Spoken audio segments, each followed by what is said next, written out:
All right.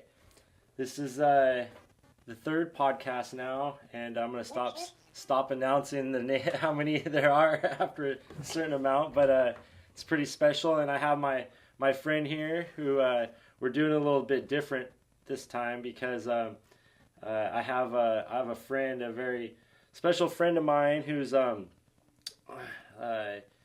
he's a member of Alcoholics Anonymous, and he wants to remain anonymous. So, do you have like a name you want to go by, or just try to exclude your name from the podcast? Do you want to like make up a name or? Oh, I don't know. I think I don't know, Derek. Okay. It's I'll just funny.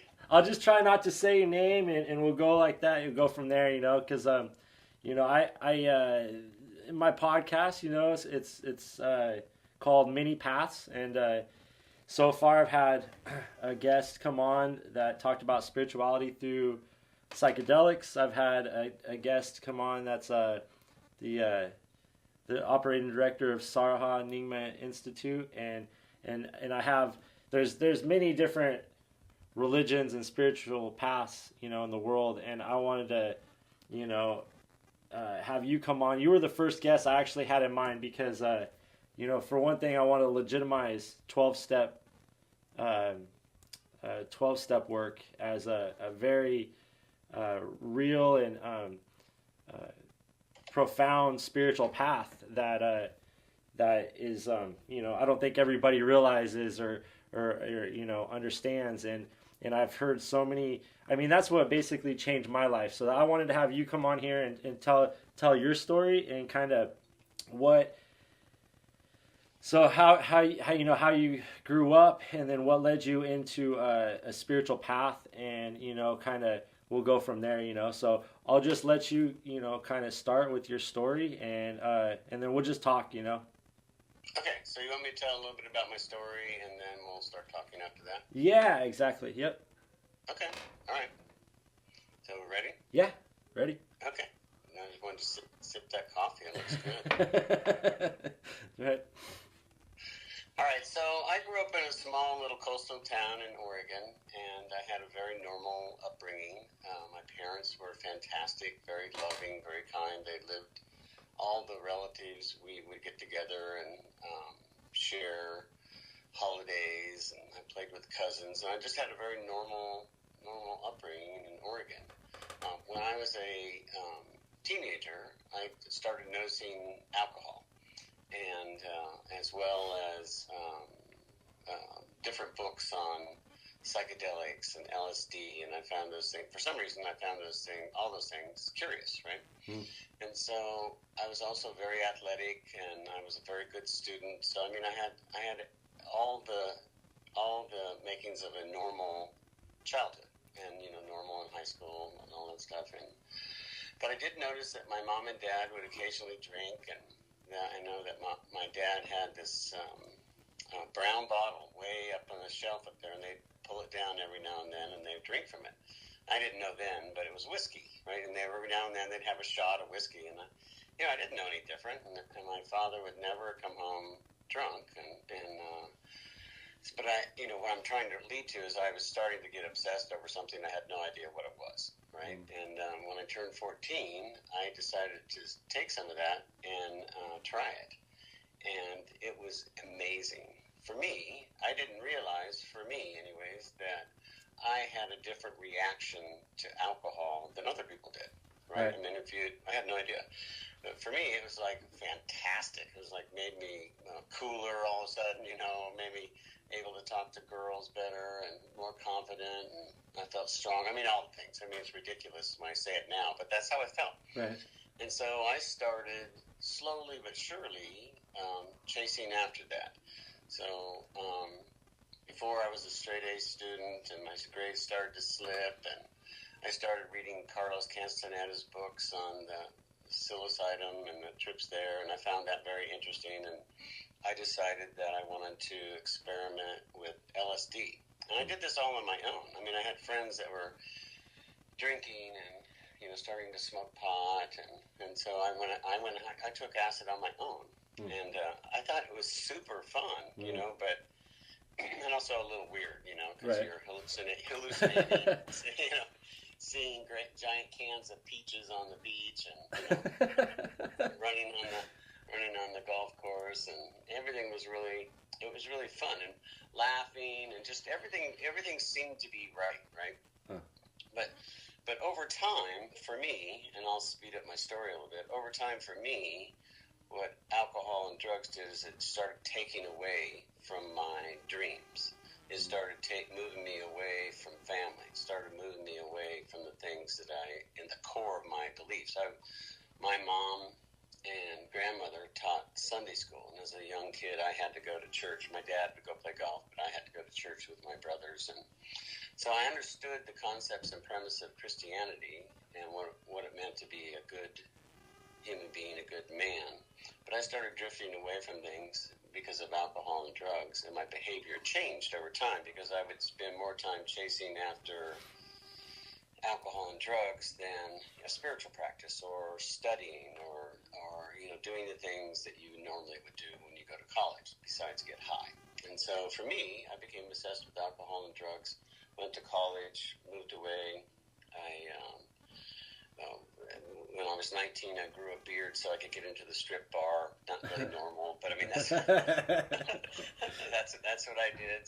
And I would do these alone. I'm just trying to say that, I would get high and drink and go and do things alone. It wasn't a social medium for me, drinking anymore, even at that age. And then, I went through college. I had a relationship where we broke up, got together, broke up, got together, broke up, got together, and we decided, typical alcoholic tool is to do it geographic. And so we moved from Oregon to suburbs of Washington, D.C. and Bethesda, Maryland.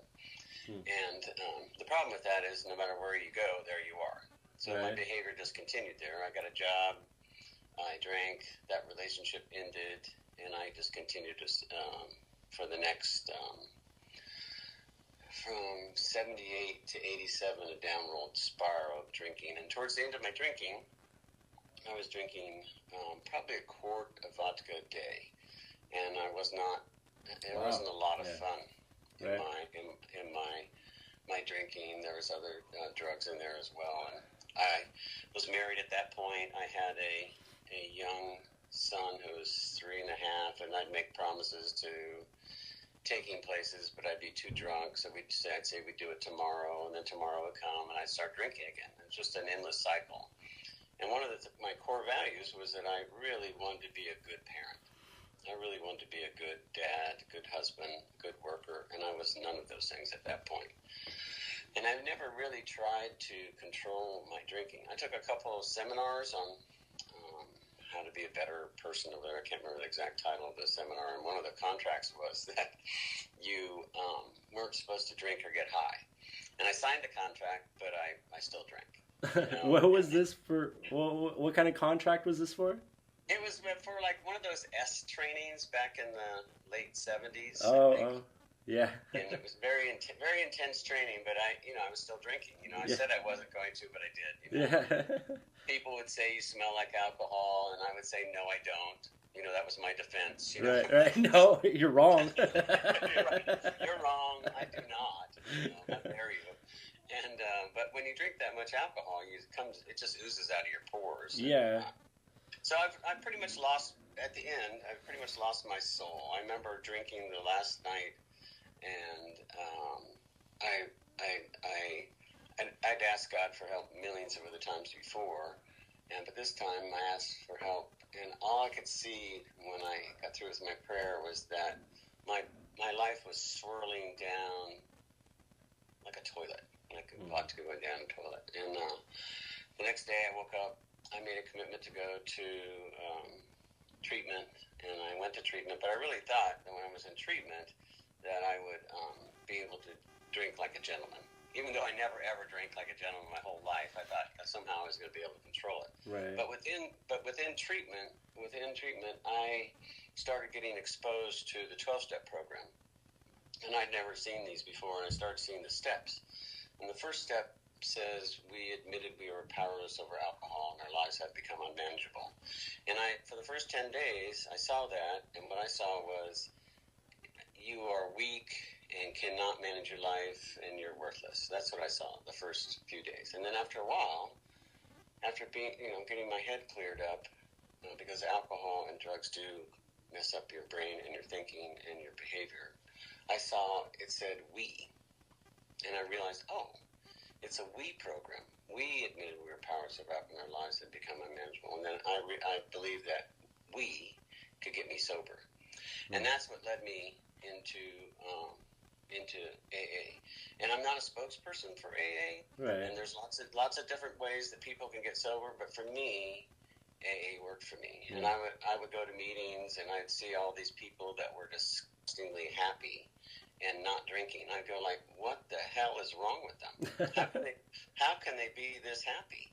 And I realized what for them, their happiness stemmed from working the program of AA, which has 12 steps in them, and which, if you work them with a sponsor and other people in the program, at the end of them, you'll have what we call a spiritual awakening. And in the spiritual awakening for an alcoholic is that your tools don't include using drugs and alcohol to manage your life. And for me, I've been sober now for over 31 years, and nice. It has saved my life. I've remarried. My wife and I have 30 years next June, and she's never seen me drunk. Wow.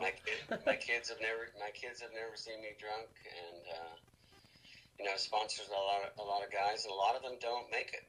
Yeah. They don't make it. So right. that's kind of my story in a nutshell. I don't know if you want to go into recovery a little bit more. Yeah. That's a great story. I mean, a lot of people, probably wondering, what's the big deal about, like, you can't show your face on camera, and there's a couple of reasons for that. I mean, we could talk about that a little bit, but you said you're not a spokesperson for AA. You don't want to be promoting something and have something go wrong. I think it's happened a lot in the past where people promote AA, they say they're a member of Alcoholics Anonymous, and then something happens, they get drunk or whatever, and then they make AA look bad. That's one reason I think that there's the anonymous aspect of it. And then two, I think, is being humble, and not, wanting to get any fame or glory out of this, and just talk about how it's, change your life, So,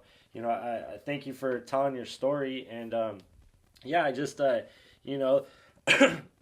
lot of people, I think, too, were, I've talked to a lot of people about the podcast. And when I tell people I want to bring in people from 12-step programs, they kind of like wonder, like, if the podcast is all going to be all about recovery, because if you talk about recovery at all, then it's got to be only about recovery. I'm like, no, the 12-step programs are a very, it's a very real and powerful spiritual program that changes many, many lives. And, the steps are, okay. So in your life, before you got into sobriety, before you got sober, you said you like gone to church a few times here and there, right? I went to church on a regular basis. On a regular basis. My mom and my grandmother taught Sunday school. So okay. Yeah, my mom took me to Sunday school every Sunday, and my grandmother taught there, and my mom taught there. And I even remember there was one guy that taught Sunday school. His name was Carl. And he had a huge red nose, and later on I found out he was an alcoholic. Oh. But I guess he turned his life around. But everybody has their own spiritual path, and mine started when I was little, and I was raised as a Christian. My parents were really good. But when you get into AA. AA is not a religious program. Right. AA is a spiritual program, and you need something bigger than you. And in AA, we call that a higher power, and that could be however you want to define it. Some people define it as good, orderly direction. Some people define it as God. Some people define it as Jesus. Some people define it as just God. Some people define it as the group. So, there's lots of ways that you can define your higher power, but the idea behind it is that there's something bigger than you. that you Right. need to rely on. Yeah. I was just going to say I grew up, going to a Christian church as well, and I had a lot of powerful experiences, within the church. But then I kind of kept getting pulled in a different direction in life, and my life brought me to a different place. Maybe there's a lot of reasons behind it. The way I grew up, my mom, and just everything kind of how it happened. But I felt like I knew there was a higher power, or God, within the church, and I had some really good and powerful experiences. But when I came to AA is when I felt finally I was connected with that God that I always knew there was, and I felt at that time it was just very, very powerful when I finally hit rock bottom, I guess, and went to AA for the first time when I had that period of 5 years, and that's when I growing to church and growing up and stuff like that, and I kind of knew a little bit about the Bible and everything, and I really, really still have a lot of respect for the Christian church, and there's a lot of truth there. I feel like when I messed my life up really good, it's like God came in and he built me back up as long as I tried to let go of my selfishness. So you want to explain a little bit about the 12 steps and how it's a spiritual practice, because I don't think a lot of people understand. A lot of normal people, and like this podcast is going to go out there to everybody. I really want everybody to understand the value of all different types of spiritual practices and religions and whatnot, and I don't think a lot of people even understand the 12 steps are a spiritual practice. I think I don't even know what normal people really think about them, but if you'd like to explain it. Yeah, I'll try. I'll give my opinion. This is my opinion. So we have 12 steps, and the first step is we admitted we were powerless over alcohol, and our lives had become unmanageable. And that's, for me, that was the step where you realize you have a problem. Up until that point, there's nothing as an alcoholic or an addict, there's nothing that's going to fix you until you realize that you have a problem. Up until that, up until I got help, if you put me on a lie detector, even though I'm drinking a quart of vodka a day, I'm missing work, I'm screwing up my relationships with my wife and my children. If you'd asked me if I was an alcoholic, I would say no, absolutely not, right? But on the outside, other people knew that there were problems because I smelled like alcohol. I did not behave the way I was supposed to. My behavior was bad. So anyways, the first step. The second step is came to believe that a power greater than yourselves could restore you to sanity. And so for a lot of people, that's really difficult to swallow because how is God going to fix this? What is God going to do for me? I'm not insane. But if you look at your behavior, my behavior, in terms of alcohol, I was totally insane because I would drink so much and it would warp my whole personality, thinking, and my behavior with other people. So you have to, the way the program works is that you have to believe in something bigger than you or you're never going to get sober. It sounds corny, but you can define what your higher power is supposed to be. And the third step is you made a decision to turn your will and your life over to the care of God as you understood Him. And that's key because before that, I was living my life based on my own desires and will. Right. Very, very, alcoholics are very willful. They are very selfish, self-centered, self-seeking, all those things. But if you'd ask them that, they say, oh, no, I'm a great guy. I'm a really good guy. But no, I'm doing everything I can to get high or get drunk and support that alcoholism and doing the behaviors that will keep me drinking. And in the end, it's going to kill me. It's going to kill me. And alcoholism is a fatal disease left untreated. It kills people, destroys families. It's a horrible, ugly disease, and it is a disease. But if you can take the first three steps, you're on your way to starting to behave differently and react differently. So I'll stop there if you want to. Yeah, I mean, why do you think that is? How do you think that understanding you have a problem and then uh, transferring your reliance from yourself to a higher power or whatever is so profound for people that are coming into sobriety? Or I mean, so like the 12 steps are not just designed for alcoholics and addicts, right? There's the 12, there's Al-Anon, and there's all different kinds of um, other the programs meant for other abuses of there's sex anonymous, there's all different kinds, right? And so Yeah. like it's designed for everybody, right? It's designed for a lot of people. And if it's designed for so many people and it works so well, and it's so important to really understand the first three steps. Why do you think that is? I mean, I mean, if I'd like to hear what you have to say about it. So I think it's important that you understand you have a problem.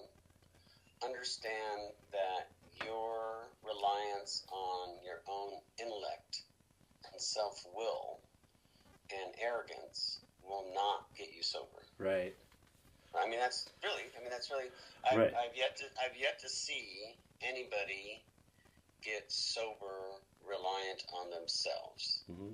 Right. Right. But when they practice, and I'm not saying you have to use 12 steps to get sober, but if they could use a 12-step practice group in their church. They could use something other than themselves and a belief in something bigger than them. Right. What that does, I believe, is it opens up a little crack in your, I don't even know, spirituality maybe? Mm-hmm. A little crack that allows you some humility. And once you have some humility, you can have grace. Because it is through grace that we get sober. Right. It's not, I didn't wake up one day and say, damn it, I'm going to get sober today. Right. And have it work, because it's not just a matter of when we the gift of recovery for me is that today I am happier than I was ever drinking. I'm happier today because I'm real. I'm exactly who I'm supposed to be. I behave better. Right. You know what I mean? I do what I say I'm going to do. And maybe there's tons of people that do it on a regular basis. They do what they say they're going to do. But I can tell you that through working the 12 steps and working with other alcoholics and helping other people, that my life is beautiful. And when my life's beautiful, then my interactions with people can be better. Right. I understand where people aren't perfect today. Whereas when I'm drinking, I was not, all I cared about was myself. Right? If you had something I could use, I would use you. Right. I mean, it sounds terrible, but today I looked for ways that I can help people versus use people, right? And that's a gift of the 12-step program. I can go anywhere in the world and find AA in the 12-step program and start working with people. That is amazing. When I have issues, I have problems in my life, no matter small or big, I have other men that I can go to and talk about the same sort of problems, honestly and openly. Right. I can be vulnerable with men, whereas before I never could. So the first three steps, I believe, are opening and changing how you think about the world and gaining some humility to see your part of the damages that you've caused in your abuse of alcohol or drugs or whatever, fill in the blanks there. Right. So yeah, I mean that's a really good way to put it. And so in Buddhism, right, the whole point of Buddhism is basically to become humble, right? To get rid of your human ego as much as you possibly can, so you can become humble. And that's like the key. And that's, I think, really the key to AA 12-step. I mean, not just AA, excuse me, all 12-step programs is becoming humble, and then that allows grace to happen from your higher power. And so, and that's why I don't think 12-step programs in general get a lot of credit, because people don't willingly show up. People just don't show up. Oh, I want to go check out AA today, and their life is going pretty good, or if it's, people's lives when they come into AA are in shambles. It's just they're they're desperate. They've messed their life up maybe, or they just can't stop drinking or doing drugs or whatever it is, and they come into AA out of necessity, out of desperation. And so people think, oh well, it's not a legitimate spiritual practice because people don't just want to go. It's like people that have to, and then people choose to go to other spiritual practices. But if you look at it through grace, and I think all spirituality is through grace, and it's always opposite of your ego, and it's spirituality is through complete humility, and therefore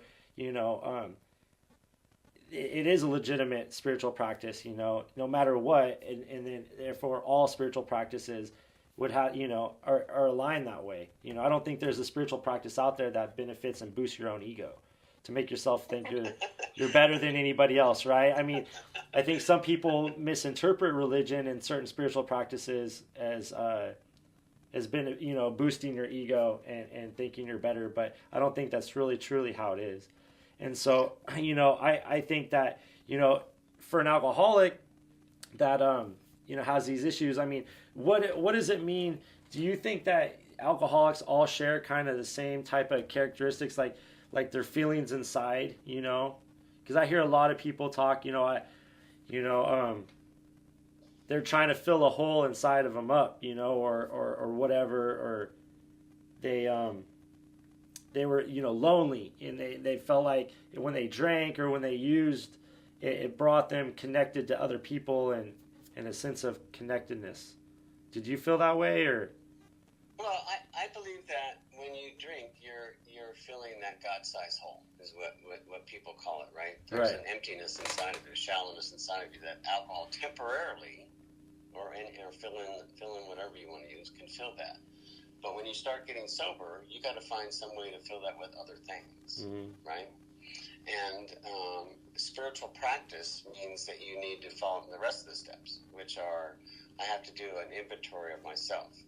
That's the fourth step, right? The fourth step, I need to do an inventory of myself. And this practice of inventory is common throughout lots of different... Ben Franklin had an inventory that he did. And really? He followed. He did, I forget the self-actualization. He was a pretty cool guy. But he did inventory on a regular basis, and I can't remember I'm sorry, I can't remember how he referred it, but he set goals for himself to be a better person.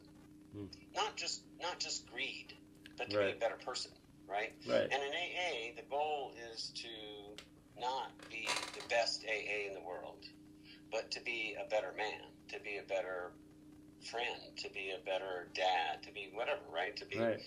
And so you have to look at your life and where you have caused harms, and you get a list of things that have been driving you while you drink, or there may be a reason why you drink. I mean, but drinking's not going to solve all your past problems. If you've been abused or whatever, that's not going to fix any of that stuff. You're going to need counseling. But through going through the 12 steps, you go to inventory. Then once you have your inventory, then you have to do something which is really powerful, which is the fifth step. And that's to admit to God, yourself, and another human being the exact nature of your wrongs. And a lot of times, alcoholics have secrets that may be true, may not be true, but they're in your head. And until you openly admit them to another human being, which is a powerful thing to do, because it opens you up. You have to write about it, and you have to open your mouth and say something to somebody where you actually caused harm to somebody else. And that's pretty eye-opening, because we don't want to look at that. Right? And sometimes we drink over things that we think happened, when in fact, when you start talking about it and do the analysis, they didn't happen. Or there are things that happened that are bad, and we need to do the next step. We got to go through the next 6, 7, and 8. We got to make a list of all of our defects of character that have caused people and places harm, and then we have to ask God to remove these. Humbly ask God to remove these shortcomings of us. Then we have to make a list of all the people we had harmed, And step 9 is we make direct amends to those people. And by doing that, you are rebuilding your life. You are rebuilding the core of your spirituality by changing who you were when you were drinking and drugging. Because I was not the same person when I was drinking and drugging that I wanted to be when I was growing up. Right. But today, I'm a better person, definitely a better person because of the steps. And I'm working through all the steps to make amends, to not do those same behaviors, to not let my character defects, ego, run the show. Pray for God's will in my life to show me the right thinking, right actions. That's kind of what the first 9 steps will get you to. Yeah, that's really good. So the first 3 are trying to let go of your own ego, right? It's trying to let go of your own ego and give it to God, right? Give your will, your life to God. So that's the a really hard part, and that's why it takes hitting rock bottom for most people to happen in order for people to let go of their own ego. I mean, it has to take something very, very drastic to happen for people to willingly just let go. I mean, it's very, very hard, right? And so once you do let go and you are, okay, here we go, I'm going to trust you, higher power, God, whatever, and you go from there, and then I think it starts to get even harder when you write out the list of your 4th step, right? Yeah. And that's something you don't see much. I really haven't seen very many other or heard of any other spiritual practices that calls for such a drastic search of your inside, your past demons, all those things that you try to push away in the back of your mind, try to hide. I had a sponsor that used to tell me, on your 4th step, you're going to put down those 3 or 4 secrets you're going to take to the grave. And if you don't, you might not stay sober. Because it takes that much, and I think that's where, you're kind of in control at that point of turning your life around. If you're you're desperate, and obviously that's why you're doing it, but at that point, right, you're like, okay, if you do go ahead and have enough courage and willingness to do that, then, you can actually start to see your life change before your eyes. And then, like you said, to tell another person those things is so hard, right? It takes so much humility. And so it just, Chuck Chamberlain, he used to say, if you have any humility, if you have any ego left after you've done a 5th step, you did it wrong. Right? Because then it's okay. Enough of doing it yourself, right? You've done a lot of work, and then you go back to God or your higher power, and you say, "Hey, I want you to clean up the rest of my, you clean up the rest of me," and then you're gonna put in more action, right? And then you said step 8 and 9 is you go out there and you try to make amends and repair that damage that you've done, which takes more humility, right? Correct. Yeah. So then, do you think that, up until step 9, it's kind of like, it's like the work, right? It's a lot of the heavy duty work in the beginning. And then what do you think, how do you describe the rest of the steps from 10 to 12? Well,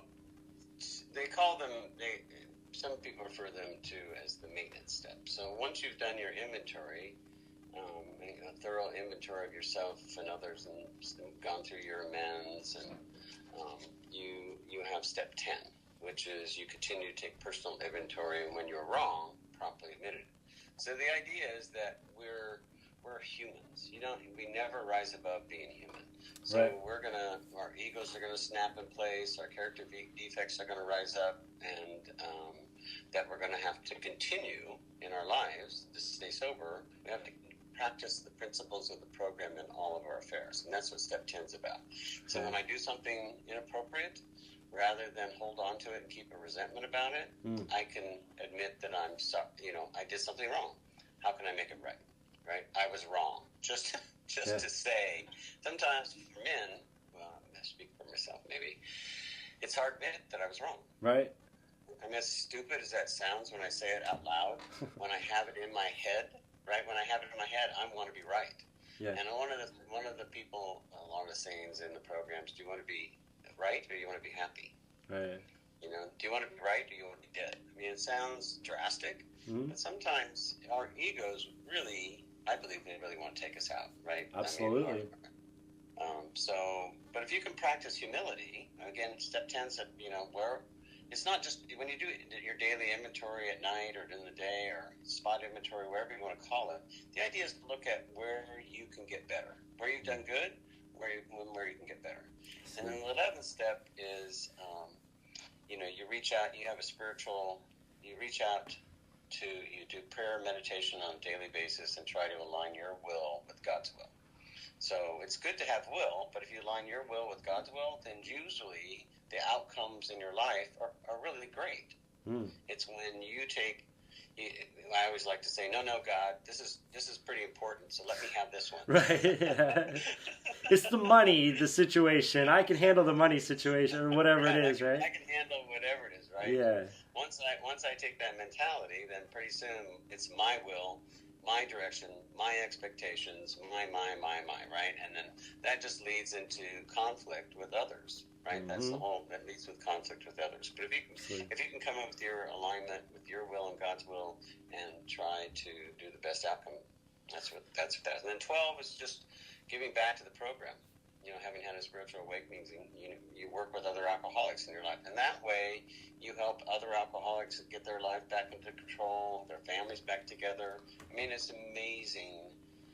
So step 12 is working with others, which you mean is there's a lot of different the main definition of that is like sponsorship.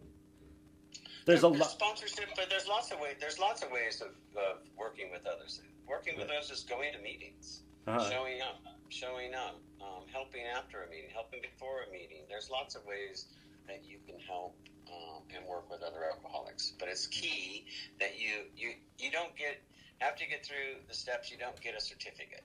It doesn't say, okay, you're done. You can go out in the world and you'll never have to worry about whatever. You know, again, you're a human. So, and for most alcoholics, when we stop going to meetings or stop working with other alcoholics, our ego or the disease goes back and says, you know what, maybe it wasn't so bad. Maybe this time you can do it. Maybe this time, instead of just drinking vodka, you can drink just, you know, a glass of wine or whatever, right? I mean, that's always in the back of your mind working. If you're not working, you're not plugged into the program and not plugged into your own spirituality from the results of working the steps. So it's important that you stay connected to other alcoholics and work with them and try to help them with their sobriety. That's right. Okay, so you'd say for the first 9 steps, it's like what you would do. It's like the grinding hard work, and then once it's when you give your will to your higher power, God or whatever you choose to call it, and then you say around step 10 and 11, you kind of get your will back, right? But you got to align it with God's will. So at first you give your will to God. You're like, hey, I want to just give this to you for a while, and then like work on myself and get better. And then once you've overcome a lot of your stuff, you've done your 4th and 5th step. Then you went out and made all your amends. You're actually having a pretty good spiritual experience at that point. And then, you know, God says, here's your will back, but you got to keep on working the program on a daily basis and align it, you know, align it with God's will, and then you'll be all right, right? Yeah. Yeah. That's great. So, and then it comes full circle, you know, and then you're helping others, right? And then you're then that's the attitude to have. It's an altruistic attitude, correct? I mean, yeah. You're there for the newcomers. Then you're there to help out the new people, take them through the steps, and then, you know, which I don't know how altruistic it is. I mean, I am helping when I go to meetings, but I'm also helping me. Right. So, well, that's what you learn, right? Helping helping others, I gain grace in my life. Absolutely. I mean, that's taught in all. Right. That's taught throughout life. I mean, if you do something good for somebody else, I mean, you get rewarded. That's just a fact of life. That's right. But I mean, that's a good thing, though. I mean, you know, like it says in the AA 12, the AA Big Book, right? It says, you know, if it has a list of all these things, and my old sponsor used to say, if you're doing all these things, then you know you're really doing the program. It says, like, you know, you might have to let a drunk person or a new person stay at your house. You might have to loan them money. They might burn a mattress of yours. You might have to fight with them. You might have to administer some type of drugs or sedatives. Like, you might have to take them to the hospital or call the police. And, you know, your telephone might jingle at any time of the night. You'll spend countless hours on the phone with them. And, you know, I remember, like, at first, you know, when I started to sponsor and take other guys through the steps, it was really great. It was like, it was so exciting and fun. You know, after a while, it's a little tiring, you know? I mean, it's just like there's a lot of work, and you're there kind of for everybody else from then on out. And as long as you keep that type of attitude, then you'll stay happy and sober yourself, right? Yeah. Yeah. So what do you think?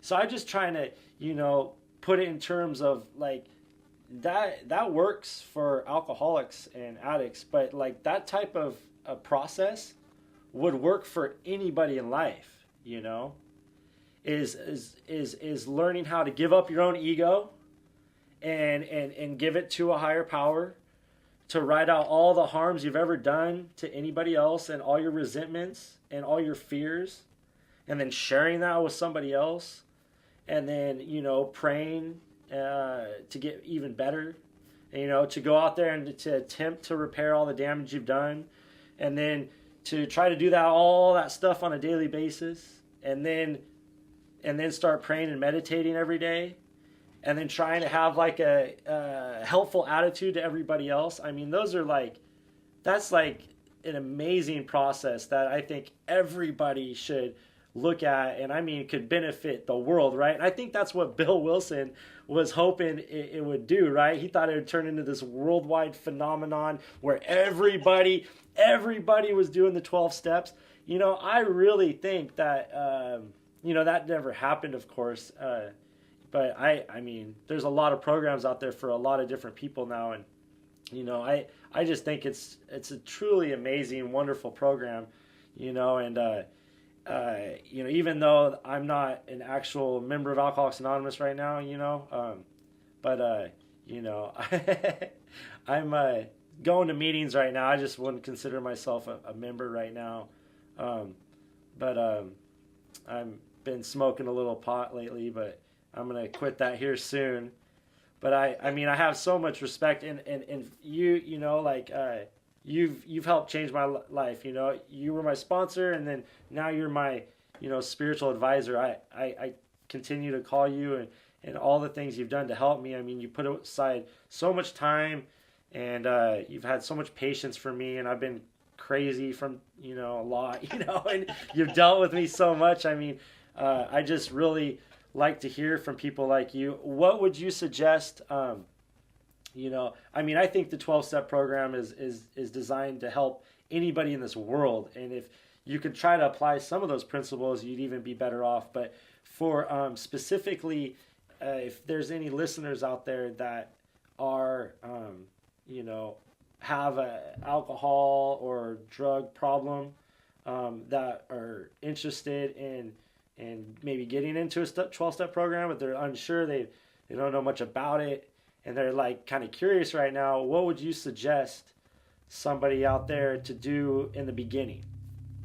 Well, I mean, that's a hard question, because a lot of times when we're out there, we're alone, right? And we wanna do things alone. So and I did not want anybody's help when I first went in. When I went into treatment, I did not want anybody's help. I did not like AA meetings. I did not like anybody around me. They wanted me to make my bed, and I told them to go stuff it.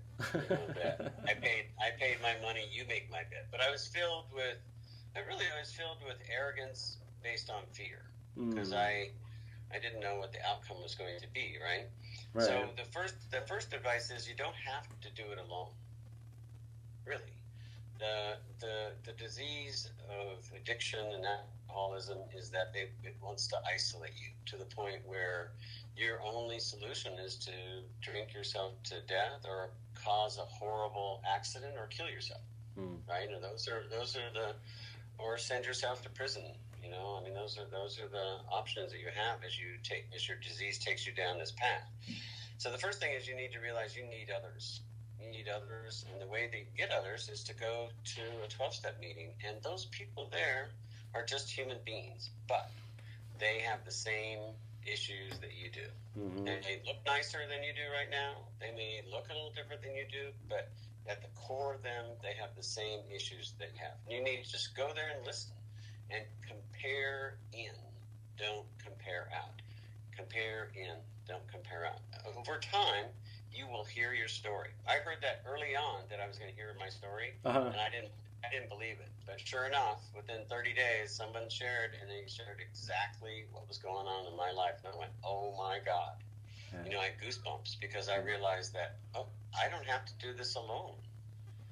I mean, I think that's really important because the disease really wants to isolate you. I think, don't you agree? Oh yeah, absolutely. Right? Yeah, absolutely. I mean, it'll just start whittling away stuff from your life, your wife, your kids, your friends, your job, everything. You know, to the point where all you have is that whatever that substance is, either a gambling chip or whatever. Yeah. That bomb.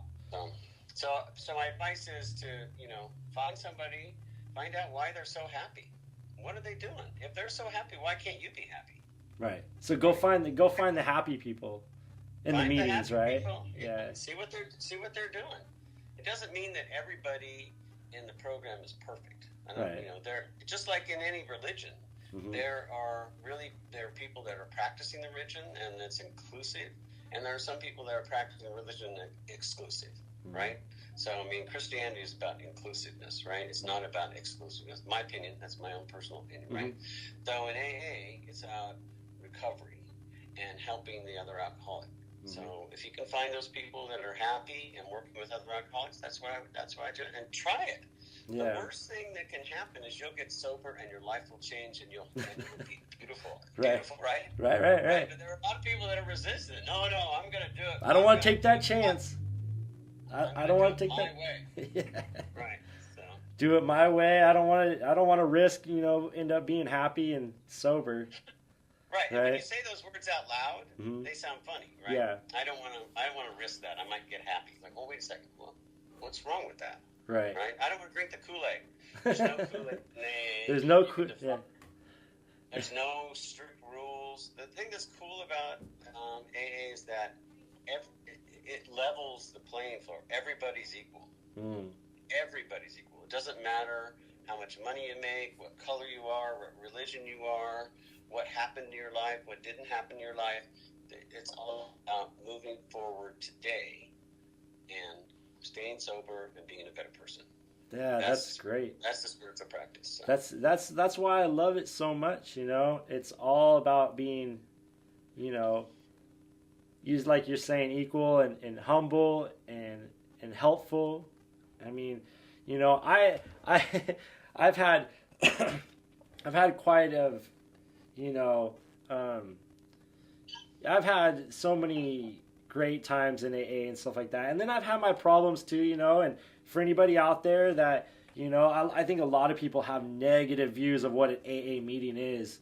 I was telling my neighbor the other day, I was like, yeah, because I know he drinks a lot, and, I was drinking a little while ago, here and there. And, I was like, oh man, I don't want to drink anymore. This sucks, but I stopped. I started going back to meetings, and I told him, And my neighbor's like, "Oh man, I'm so sorry to hear that." Like, you know, I, he's like, "That sucks," like, "Oh, why are you doing that?" He's just like couldn't believe it. And I'm like, "No, like I'm really happy."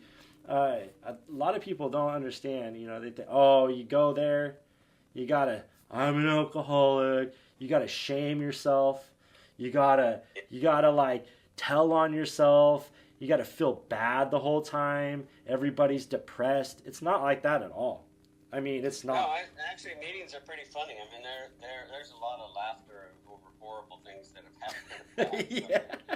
And that's the funny part, because you can, those things used to own us through shame and guilt, but today they don't own us, right? Because you Right. become a different person, Right. right? So It. that's the beauty of AA.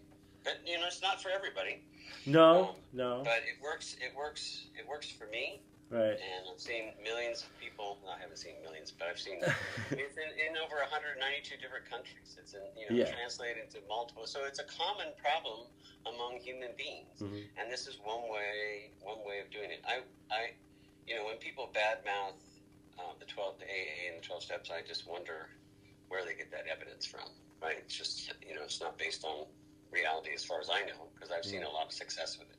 Does it mean that everybody can work it correctly? No. A lot of people try it, and it's not for them, and they either come back later on when they're humble enough to accept the spiritual practice, or they find they don't come back ever, Right. So that's really sad, because if your only solution to your problem is to hang yourself, that's pretty sad. Mm-hmm. I mean, when you think about it, right? Absolutely. But some normal people don't understand that alcoholics, have a different reaction to alcohol than they do. Yeah. For them, they can take it or leave it, right? Mm-hmm. But for an alcoholic, it's like it unleashes a monster inside of you that has a compulsion to go all the way to the end, regardless of the consequences. Regardless of the consequences. Whereas a normal person can take a sip and they're done. An alcoholic will finish everything in the house. Right. Right? So. Yeah. Anyways. It processes different in our bodies and in our minds, Oh, yeah. Absolutely. Everything. So, yeah, I mean, I just really,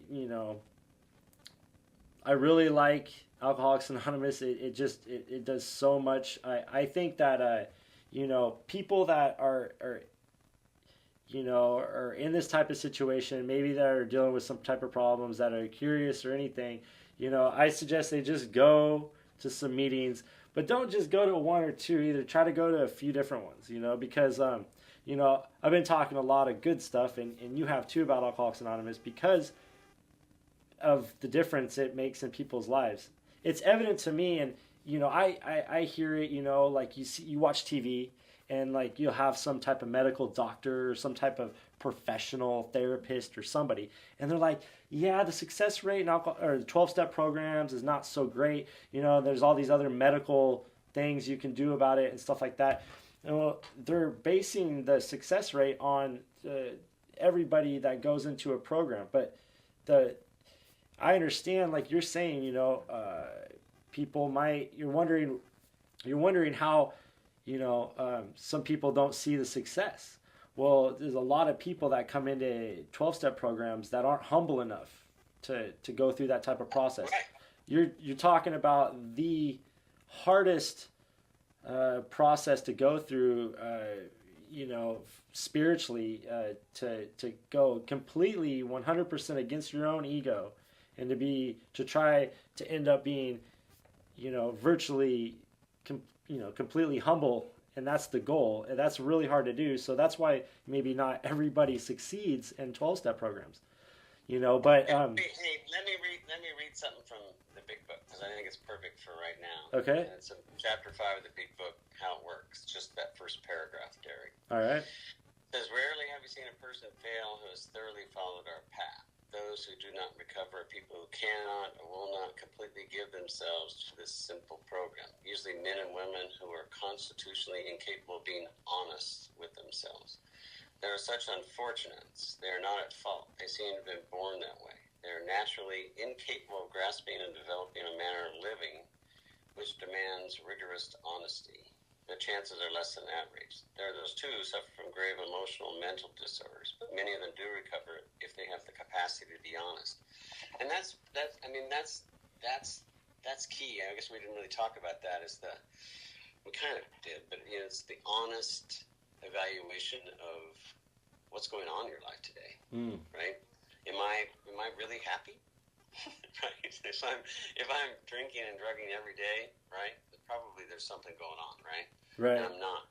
But if I don't have the capacity to be honest about it, I'm never going to admit that I have a problem. I'm never going to I'm never going to let myself be vulnerable enough to show other people what's really going on, right? And you'll just, like we talked about, you'll tend to isolate everybody in the world around you, and then you'll end up not in a very happy place. Right. So. Yeah, you got to really ask yourself, like, what's going on within yourself, and ask yourself if you're happy, if you even understand what happiness is. I used to not understand what happiness was,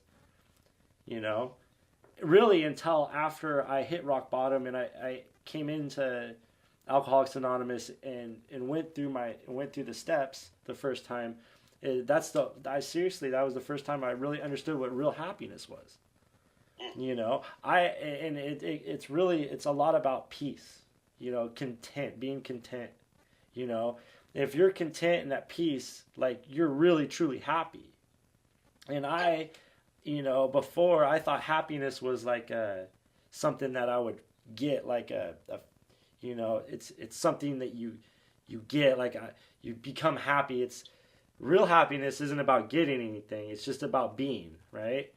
Right. And so a lot of people don't understand. They think, you got to do all these things. They don't seem like, if you do all these things, you're going to be happy. It just doesn't make sense to most people, right? That's why most people have to hit rock bottom. They have no other choice but to come in to a 12-step program. But, I think that if a lot of people are out there saying, it's really not that bad, and it could kind of get put out there in the general public, in our society, and kind of really reflect how 12-step programs really are, I think a lot more people will be willing to check them out, or give an open mind. Because I think a lot of people, you see it on movies and TV, they think, they have this picture of what a meeting is.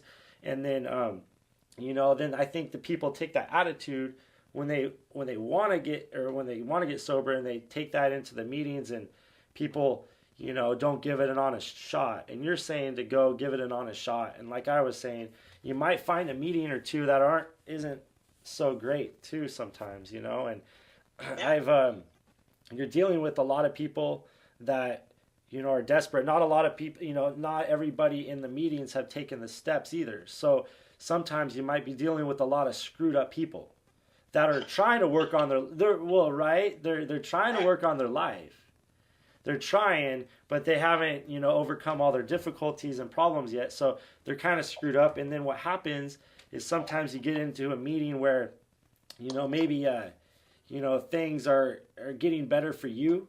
And sometimes other people might not be, that things might not be getting better for them. And then you get some jealousy sometimes, maybe some people, there's all kinds of drama sometimes in meetings. I think that's kind of what happens. And people say, oh, well, that's how all meetings are.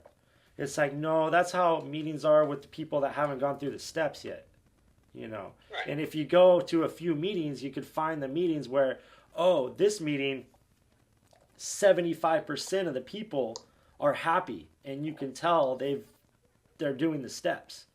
There's a few people that are doing the steps right now, but there's most of them are doing really well. And then you can go to meetings where you're like, oh my gosh, I don't think anybody's done the steps here. They don't even know what the steps are here.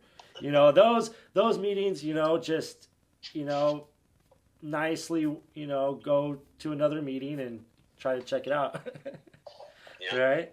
So that's a good advice. Do you have any recommendations on, like, how soon to get a sponsor? Or I know we've talked before. I think you're kind of like, it's like kind of a, for everybody it's different, right? There's right. Lots of different ways. So, for me, I wanted to check people out, So I would go to meetings, and I would check them out and talk to them and see what they had to offer, right? And watch and talk to other people about them, and that's how I picked my sponsor. I see. Because I liked what they had to say. I liked how they were running their life. They were a good example of how I wanted to be, right? Right. So that would be my recommendation. Some people they need structure. I didn't want somebody that was going to tell me what to do. I wanted a guide. I wanted a coach. I didn't want somebody who was going to tell me what to do.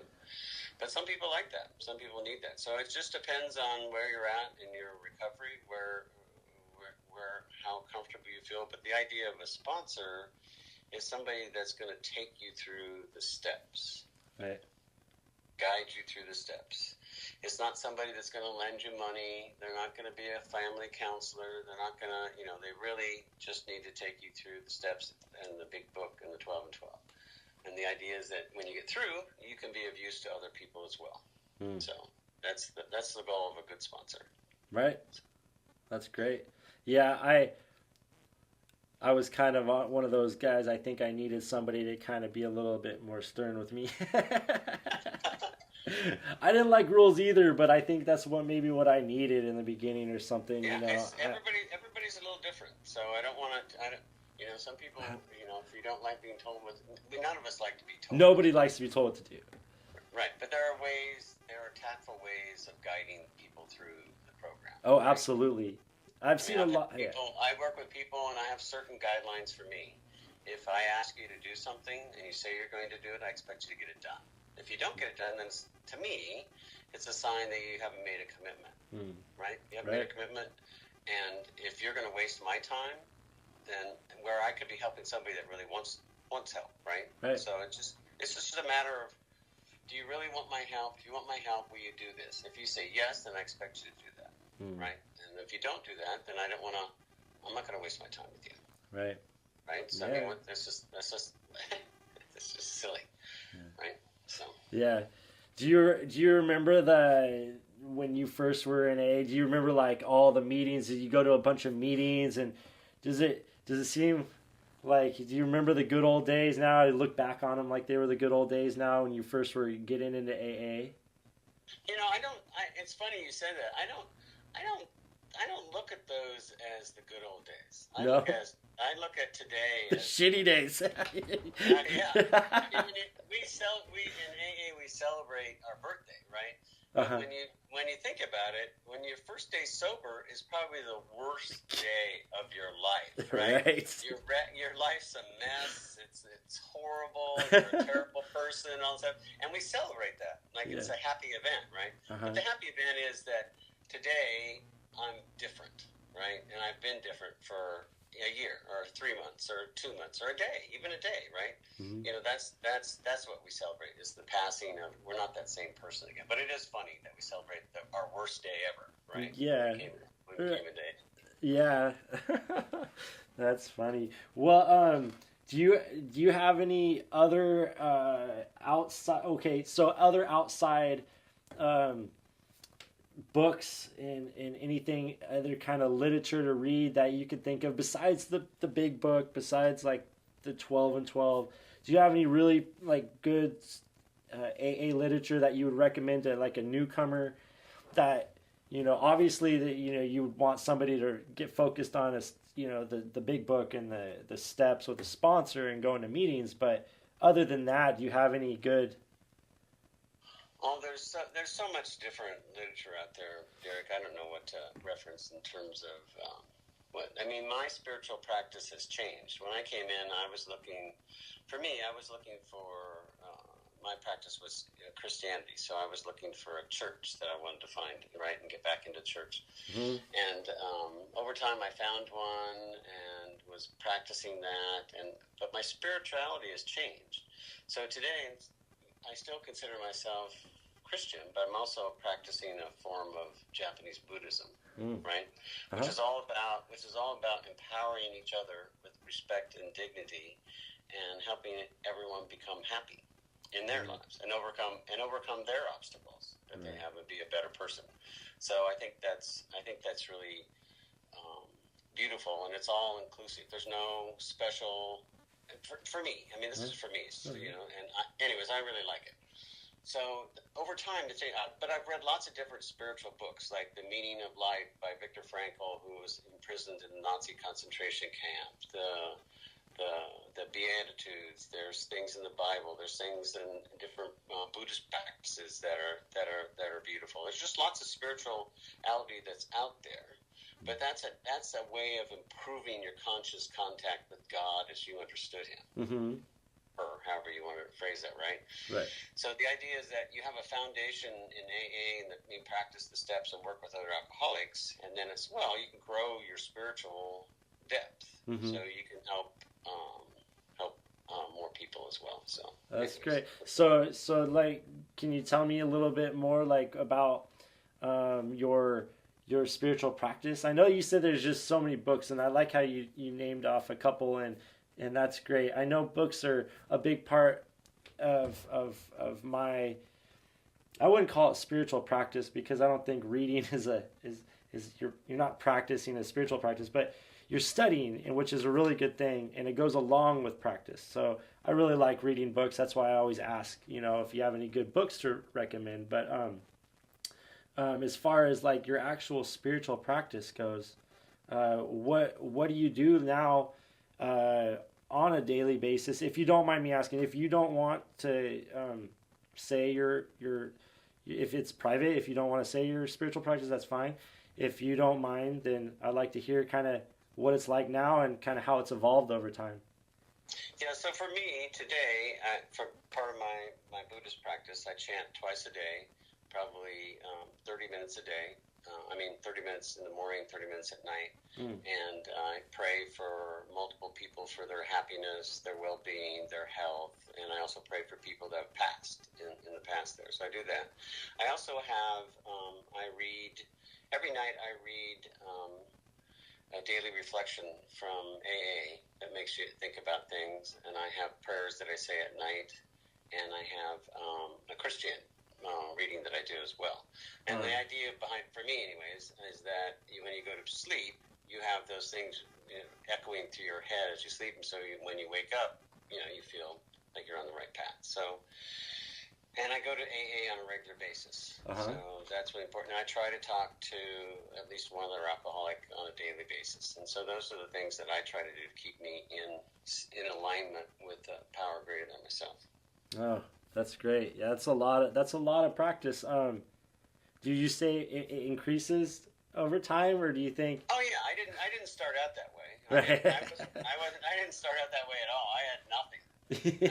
I wasn't meditating. I wasn't praying. I was just hanging on by the seat of my pants. So for me, it's evolved over time. Evolved over time. So you can. The thing about the AA is that you can go at your own pace. If you just don't drink and stay in the middle of the program, you'll find what works for you. A lot of men have their sponsors work with them and say, okay, what's your minimum spiritual practice? And that could be however you want to define it, right? It could be for you. It could be I go to at least one meeting a week, and I call my sponsor every week, and I don't know, whatever. There'll be some minimum practice that and I don't drink every day. And so whatever that minimum is, you never go below that. And when you do that, you set a bar for yourself that I'm always going to be practicing. That's what's good about that. Yeah. I'm always going to be practicing. If you left to our own devices, we want to fall back to our ego. Right. Right. Which says, hey, dude, you got this. You don't need anybody. No prayer meditation. We got this. We can do this, right? So, but if you can, have some grace and set a minimum for you in recovery, then you're usually in a better place. At least that's my experience. That's one suggestion that you've given me that made the world of difference. Oh, okay. Yeah, I have my minimum now, and that it really, really helps, Oh, good. Because before, it was like here and there, I was trying to practice. Some days I'd practice or I'd meditate or I'd chant or whatever for 4 hours. and then Yeah. then I wouldn't do it for like 3 days, and it's just it doesn't work. You got to do it every day, or really your ego comes back, it regenerates, and it does for everybody. But in recovery, they say for the addict or alcoholic, the ego comes back faster than average people. So it's like, hold on a second. Yeah.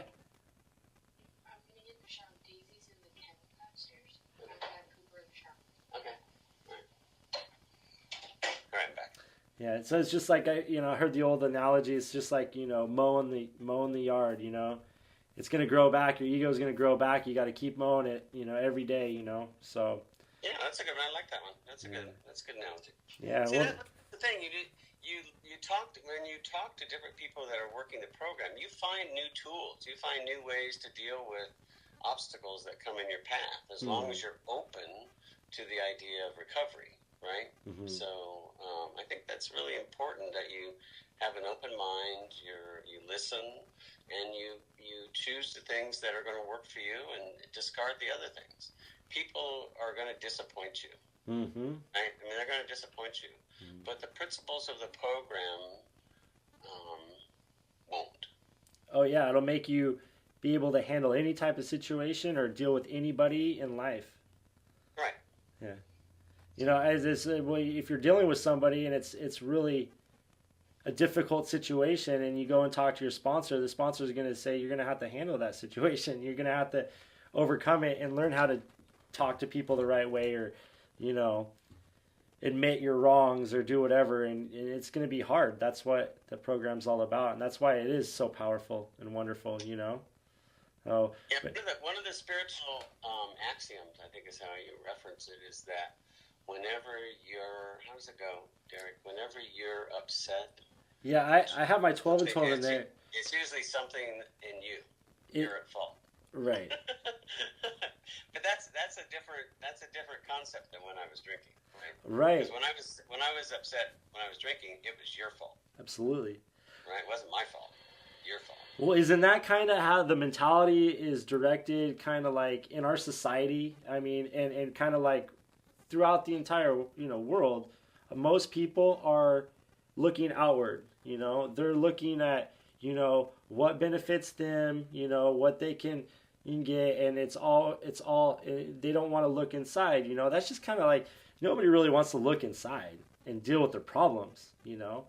But if you're an alcoholic in recovery or a drug addict in recovery, you're forced to look at your problems, or you're going to end up drinking or using and then possibly dying. So I want to stop you right there, because that's really important. Because you're right. In our society today, my personal opinion is that we don't look at our behavior. Absolutely.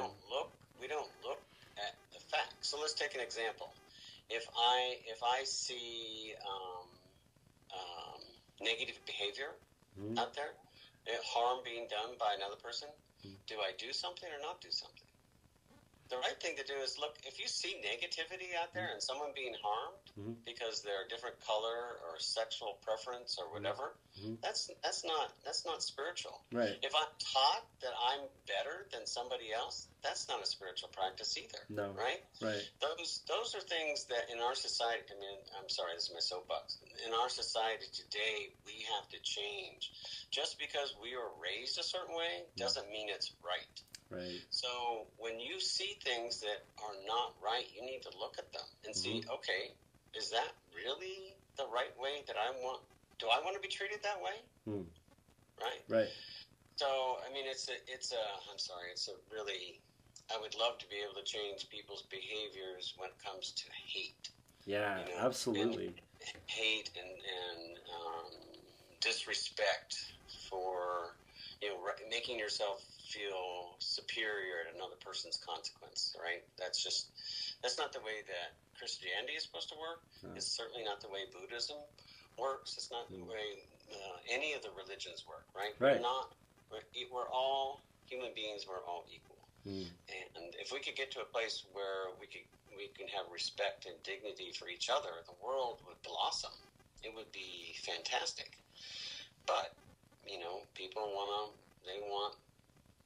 let greed, anger, gluttony, and all these different devilish functions into their lives and impact their behavior towards others. So if we could change that, that would be fantastic. But I know it seems like there's a lot of that animosity, hatred, ego, everything out there now. You could just see it all over the TV. You can just tell when you drive through town. It's just, I think that, this world is desperately yearning and needing some type of spiritual revolution. I mean, we do, and it has to happen today. It's not something that is going to fix itself. So today, my plea to everyone is that when you see these kind of things, think about it and say something. Don't just let them happen. That's what happened in Germany when the Nazis came in. Right. They just let people kept their mouths shut. Right. And horrible atrocities occurred. Mm-hmm. We can't let that happen again. No. We don't. That's just, no matter how you look at that, that's just wrong, horrifying. We're better than that. At least I want to be better than that. Well, there's so much tools now across the world. We can all be connected through the internet. That's the reason I'm doing this podcast, is to try to promote spirituality and not just limit it to one form. I really want the world to know that there's many different forms of spirituality and religions. Absolutely. And there's no reason to fight over anything. If you feel an attraction toward one practice or form of spirituality or religion, then you get a little intuition, go for it, try it, see how it goes, and start practicing, see if it changes your life. Right. And then, I think that's where it needs to start. And then once, people start, catching on, I think, and losing all the hatred and judgment toward other groups and other people, and everybody can, get better. And then once everybody gets better themselves, then they can actually truly help other people. Yeah. There's a lot of people crying out there now. It's like, there's all this change needs to happen, but I don't think anybody's willing to do the work, to change themselves, So how do they expect the world to change when they're not? That's a good point. That's where it starts. It starts with your own internal happiness. Right. And not at the expense of others. Right. I want people to know that people in 12-step groups are a legitimate, spiritual practice that, benefits a huge population of the world, There's a lot of 12-step programs out there that help a lot of people. And, it's just as powerful, if not powerful, than almost, anything else I've seen out there as far as, ways to deal with your internal problems and I don't know, I've been to counselors my whole life. I've tried different spiritual practices and programs and stuff, and I really think that the 12-step program is really revolutionary. It's what started to change my whole life now. What's that? Oh, I was going to see if you could see. This is me when I had all this hair and stuff. Oh yeah, I could see that. Yeah, I could see it. Can you see that? Yeah, just barely. Yep. Yeah, it doesn't look like it's bright enough, so I'll take a picture. No, I used to have a lot of hair. So. Yeah. Well, I just wanted, I really appreciated you coming on, and Sure.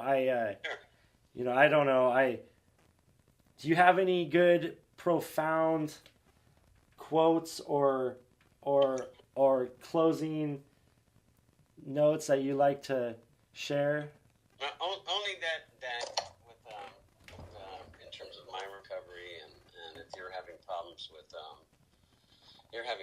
that, and if anyone reaches out to you and they want to talk to me, they can go through you, and we can hook up and talk to them about recovery and things. Just the other thing about recovery is you don't have to do it alone, and that there actually is joy, lots of joy in recovery, and I can go anywhere in the world and meet others, and I never thought that possible. I mean, really, I'm secure enough that I could go anywhere in the world, and there's AA there, and people that I can be instant friends with, which is crazy. Yeah. Right? Yeah, It's yeah, really, it is. really amazing. So that's a gift. And if you'd said that getting in recovery and getting sober is a gift, I would have laughed at you. But today, it really is. It is a gift. So, is it easy? Yes. Does it take some work? Yes. But you don't have to do it alone. So that's all I have. That's great. Thank you so much. And yeah, that was a really good talk. I really liked hearing your story and all you're just like so, it's like so down to earth. It's so straightforward. Your approach to life in general. I mean, you say you don't help counsel, when you're a sponsor, you say you don't help counsel other families and stuff, but you've done all that. You I've had sponsors that loan me money and stuff like that, and I paid them back. I've had people like, you'll find that, you don't want to go out and expect it, right? If you're new, you don't go out there and expect, you don't go asking for money or anything like, but if you have a honest, good intentions and you're really focused on bettering your life, and magical things happen. If you need money, most likely you're going to get, somebody's going to loan you some money. If you need to talk, I mean, you've helped counsel me. I didn't have anybody else around at certain points, and you were the only person I had. You made the world of difference to me, and you were better than any counselor, psychologist out there. And I study psychology at the university, and it pales in comparison to real 12-step work. And you're like on the front lines. You're really doing it. You've been doing it for many years. You just it's just 100% real, legit. Getting your life better and being sober and happiness and peace. And you're all about what you say. And I really appreciate you coming on and talking. And if there's anybody else out there that has any questions, like, they can just, get a hold of me, email me, and I'll get a hold of you, and we'll see what we can do. And then out there, other people that aren't alcoholics, that aren't in a 12-step program, that never intend to be, hopefully you kind of understand what 12-step programs are now, maybe a little bit more of what an alcoholic or a drug addict is. Or maybe they'll come across somebody that is an alcoholic, and they'll have a better understanding of what to deal with them. Because, right. Yeah. Right. So we're all here on this planet trying to get better and do better with our lives, and I thank you, and that's where hopefully this podcast will help some people out. All right. Thanks, buddy. I'll talk to you later. I'll give you a call in a little bit or something. We'll talk. Okay, bye. All right, bye.